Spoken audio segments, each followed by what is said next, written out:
He's all so quiet. He's so quiet. Just waiting, you know. I know, like a Morgan again.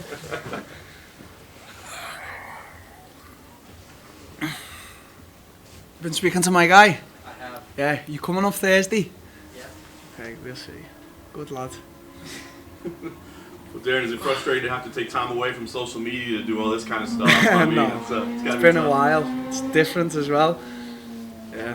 What's the feeling of this fight? I mean, here you are, back in a headline, and big fight, has a lot of implications to the division, man. I know it's been a little while since you had a chance to fight. So what's the emotion like right now? I'm just trying to. It's all new. I'm just trying to take it in my stride. I don't know what to expect. Fighting without no crowd.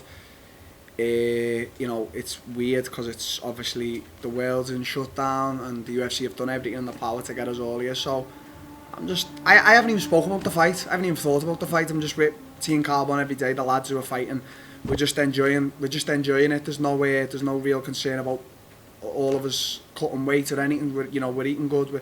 We're living good. So we're just taking it day by day. We haven't even spoken about the fight. We're just training and living. Yeah. What'd you think about your last performance? Because obviously that was a big win for you, right? But I thought the narrative for a lot of people was like, well, Calvin looked flat. You know what I mean? Is that? No, I took Calvin to school. School was in session, and okay, yeah, it might have been a little bit boring for a lot of people watching, but if you know through martial arts and through striking, I just nullified Calvin like no one could ever do.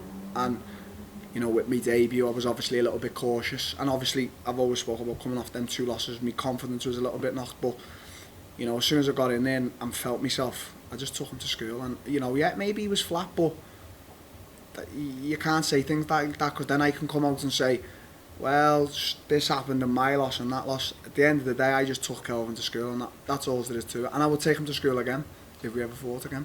Did it bring the confidence back? Because you said, man, you were riding high, and then things changed. Was that enough to kind of reinstill back to where you were in that position before? It brought a humble confidence back. I'm building on it. It was weird because throughout all my life, I felt like Superman. I felt invincible. Wherever I went in the world, I'd win, and I'd win anywhere. And then in the UFC, same thing, just win everyone, and then just boom, knock, and it knocked me. It did knock me a lot, but I've learned a hell of a lot, and I know this is a cliche thing to say, what a lot of fighters say. I have proper matured, not even as a fighter, just as a person. It's interesting because the term humble confidence, man, I like that. Is that something that you guys have focused on instilling, or has that just been kind of? No, I just say words, my girlfriend, actually, she says this on a daily basis, and I'm sure Collins, my coach, has said it a few times. I'm a walking contradiction, so it's weird. Like, I've got OCD, and if anyone comes to my house, it's top tip shape. There's not a glass out of place.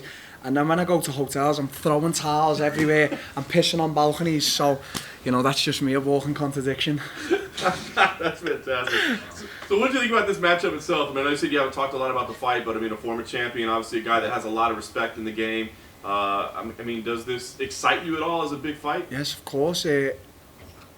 If I beat Robert Whittaker Saturday night, the only way to go is to the title. I've come at middleweight, and a lot of people say he's only had 2 fights, but look at my 2 fights. This is why, for every young fighter out there, or for every fighter in the UFC who sometimes may turn down fight, you got to take these big risks because they'll pay off. So I didn't campaign for a title shot after I beat Stephen Thompson in Liverpool, because it didn't quite feel I deserved it. But now, if I beat Robert Whittaker Saturday, which is a big ask and a big mountain to climb, the only fight for me, I say Israel Adesanya a lot, but them two, him and Costa, are scheduled to fight. The only fight for me is a title fight.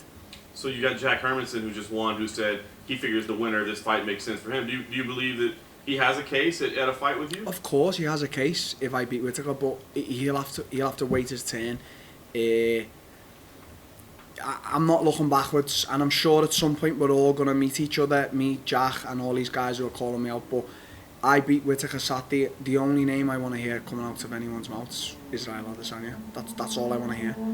Last thing for me, Rob was here earlier, and he has a lot of respect for you. He said he knows you're training hard, no matter what you're saying. He knows you're training hard. He's expecting, but he does say, "Listen, I think I'm just better everywhere." He's got a big left hand, but I think I'm better everywhere. What do you think about that statement? Of course, would you expect him to say anything else? It's the same question when people ask, do you think you're going to win? What do you want me to say? No, of course he's going to say that, and he should say that, and I should say the opposite, that I'm better everywhere.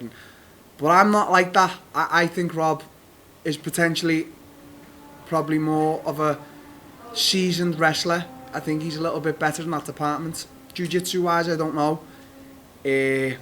Striking wise, he ain't even close to the level. But I'm saying that, he could come in and show me something new, but boom. So that's how it is. He's meant to say that. Would you expect him to say anything else? Darren, it's been funny watching you and Rob. You kind of compliment each other. I mean, you said you would like to fight the worst Rob, and then he was here already saying, "Well, I hope he breaks his leg on the way to the octagon." It's been an interesting thing watching you guys. Is it nice to just come in and fight a guy that is sort of similar to you? Yeah, it is, but it doesn't make a difference. You want beef, you're gonna get beef, and you want nice, you're gonna get nice. I'm that guy, I won't try to build something that's not. Like, how can I build animosity with Rob, who I genuinely believe is just a nice guy? How can I do that?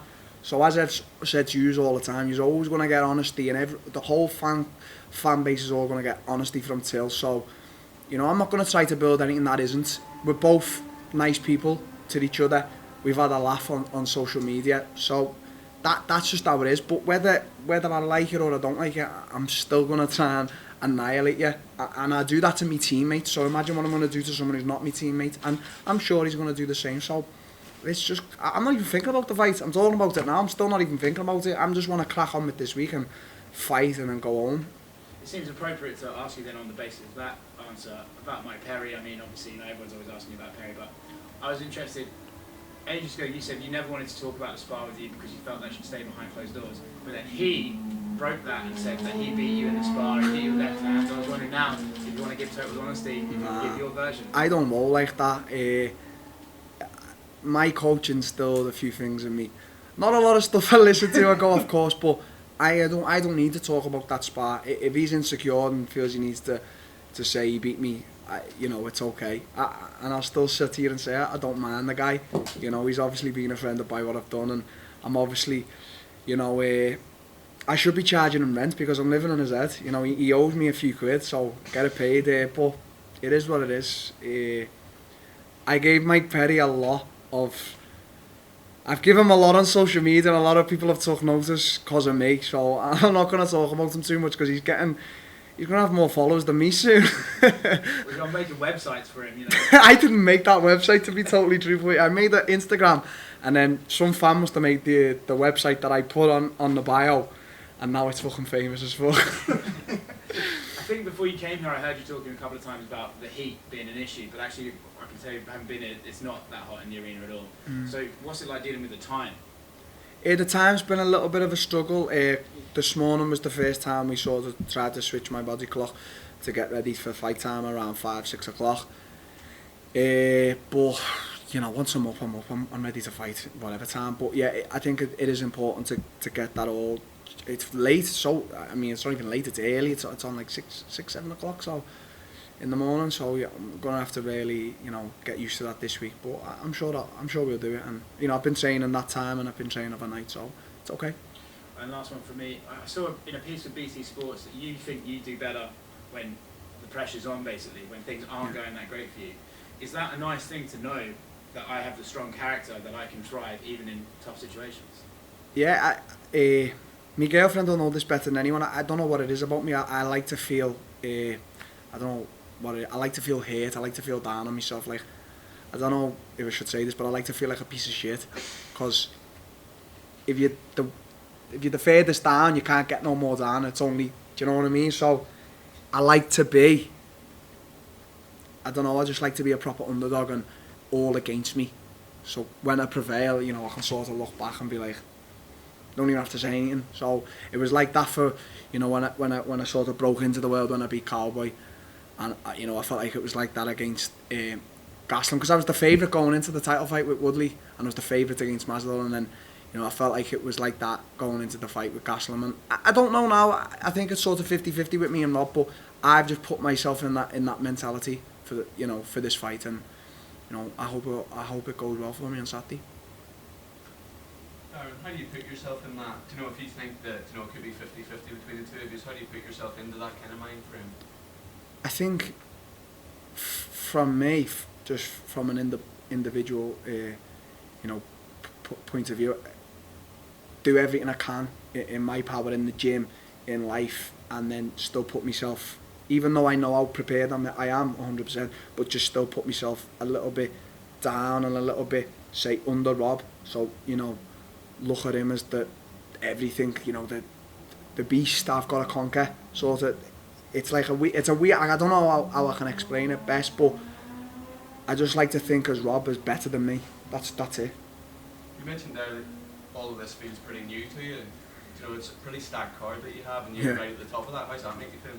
Unbelievable. My coach, Colin, said it a few weeks ago. He said, look who's on your undercard, Till, and it's like some of the guys I'm the biggest fans of, like Shogun, who's just like an animal back in the day, Nogueira, Gustafsson, Verdun, and all these other, and then I've got my teammates on it, and then all these other guys. It's just like, wow, I'm the top of that, the cream of the crop, me and Whittaker. So I didn't get here by chance. I got here with a lot of hard work, and it's paying off, and it's, you know, it's good to be on a historical event like this. What about in terms of the motivation for you? Do you know, is that an easy thing to embrace, do you think? As I said, I feel like I don't want to sound cliche, but I feel like the maturing I've done, I'm going to say in the past 6 months, the past year, is just phenomenal. Like, not even as a fighter, just the maturing I've done mentality-wise, even just little things about, like, you know, just being 100% in the fight game, 100% in, skin in. You know, I've never had motivation like this for a fight in my life, and I'm sure my coach will, you know, second that. Who do you credit for that? Because obviously that's not something. My coach. Yeah. My coach, and you know, we went to see a few guys. We went to see a good guy, and you know, he helped a lot last year. He was a big influence into all this, but you know, I can't say no. It was my coach. It was, you know, my coach is the reason I'm here. He should be sat here taking interviews, not me. You said that the only name you want in this fight is Adesanya, so I guess you don't think Paulo Costa's going to win. No, I'm just talking in terms of the biggest fight to make, and the biggest fight it seems, and the biggest fight, and the fight that everyone wants to see after this fight, if I win, yeah, is Adesanya. So I've said I think Adesanya Costa's a 50-50. I think I'm slightly edging towards Adesanya because I think like with technical ability wise, I think he's got a little bit more. But the reason I'm saying it's a 50-50 because it's like a dogfight, technical versus brute strength, and Costa's, he can do the 5 rounds, he's got the hands to do it, he can take a punch. So for me it's 50-50, but you know, because the fight's been built up so much between me and Adesanya, that's why I say that. But I could be wrong, Costa could go out there, but until I see both of them guys on the scale, I'm not believing that fight's happening in September, so I'm going to stay ready for September. Why do you not think it's going to happen? I just think there's going to be a pull-out. Just last one for me. You've been trolling Mike Perry a lot on online, but he was recently caught on tape on a bar fight. So I'd like to. Do you know what? I always say this: his personal life's nothing to do with me. I don't want to. I know it sounds mad. I don't want to kick him on while he's down. You know, all trolling Perry and whatever's. You know, it's having fun, but you know, I've been in bar fights and I've had a lot of things happen outside the octagon, and I wouldn't expect people to comment on my personal life, but they do. But I'm just not that guy. You know, whatever happened, he didn't even look like he was in the wrong. It looked like the old guy rushed at him or something, so self-defense at the end of the day. But I hope he's okay. I hope Mike Perry in his head is okay, and I hope he's happy and content. Hey Dan, Daniel Carehan's been in the news for a few months because of his involvement in the Joshua and Fury fight, and then with big time stepping away from boxing because of the backlash to the allegations. Has he stepped away from the MMA side? I wouldn't know. I don't deal with him in the MMA. You know, my coach deals with everything. So, you know, he's my friend, and that's it. But with regards to business, it's you know, it's not to do with me. Did he give you any advice for Whittaker or the fight in general? Yeah, he actually just said smash his head in. So. And how do you rate Whittaker's social media game? Weak, very weak. He's very slow to the ball on that. I'm quicker, but it's different time zones. So for me to have to see a post of his quick time, I have to have them bleeps on, and as soon as I see, boom, I'm there. But he's slow. he's slow on the old Instagram. He's slow. Yeah. Good luck fight night. Thank you. Darren, when you look back to the losses, do you feel like if, in retrospect, you kind of bought into your own hype to a degree? Like, they were pushing you so hard, Yeah. you know, making comparisons to Conor McGregor. Like, you were on this insane skyrocket. Do you think, like, maybe you bought into that a little too much? No, I've said this from the start. With regards to pushing me, I wasn't ready for Woodley, etc. No, I truly believe I'm a better fighter than Woodley, and I know I'm a better fighter than Masvidal. And this is not me hating on his success. I am truly 100% happy for all the success Masvidal's having, and I hope he continues to have it. But it was just a fate of, I think it needed to happen the way I was. I was too confident, I was too cocky, and I just felt invincible. I felt like I couldn't be touched, I couldn't be knocked down or knocked out, you know, because it had never happened. It never, I took shots from some of the biggest punches ever, and it had never happened. And then, you know, in a twist of fate, as I said to you, knock, and my confidence just went to zero. It was at 110, and it went straight to zero, and I was questioning so many things that had never even entered my head in my 15 years career of fighting.